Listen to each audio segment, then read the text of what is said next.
So we are back with my cousins, Tom and Wanda, and you had become a minister in the Church of the Bible Covenant and in Pennsylvania. So what stirred your transition into missions?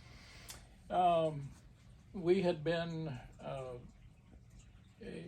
over a year, I don't know, 16 months or better in Florida with helping with the Spanish people. Okay.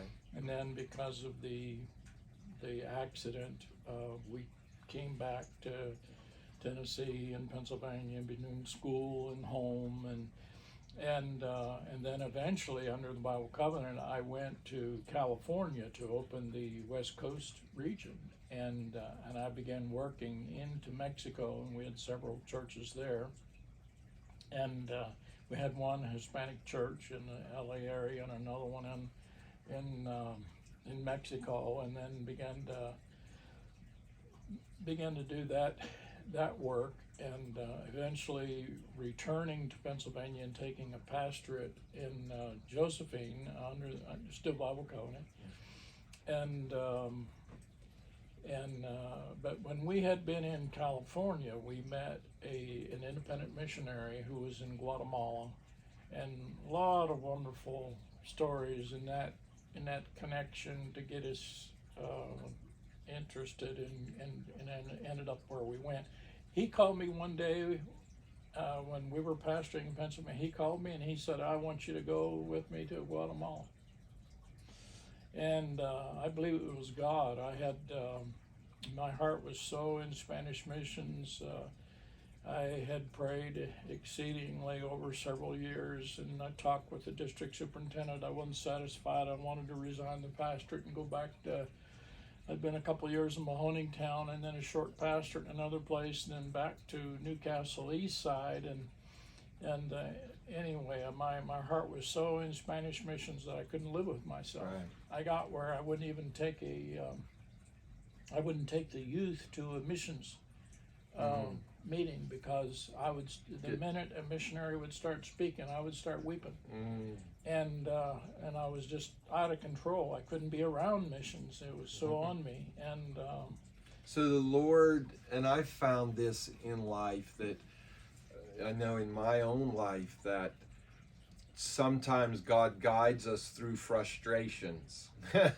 You know, that things get very frustrating in where we're at, and you know, and it's a difference than just being restless. You can tell when it's a God thing. The Holy Spirit gets just stuck, and he kind of repeats himself and repeats himself and repeats himself, and there's this level of frustration.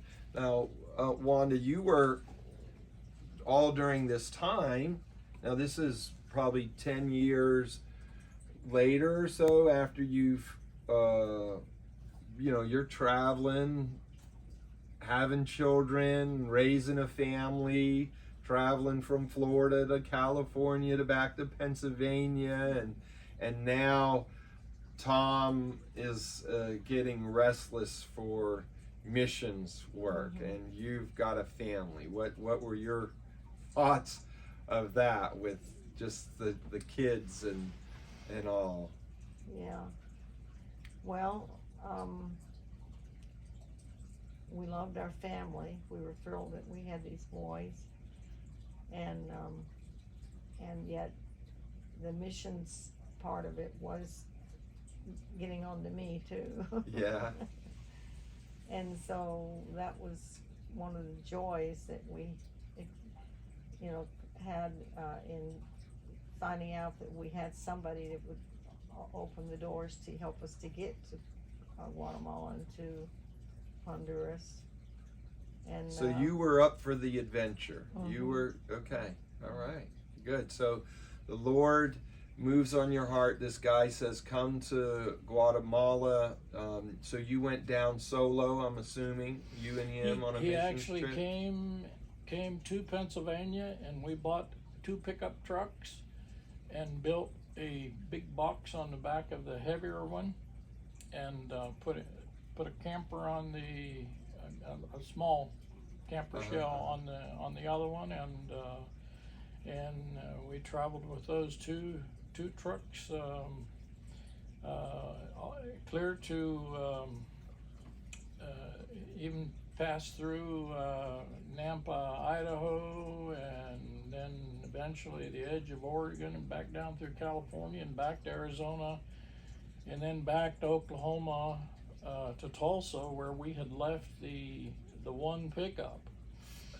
And so we were visiting some churches that he needed to visit and expose Right. us to them, and so we actually went without any support. So it was kind of like on him at first. And he Wow. had this established mission out in the boonies.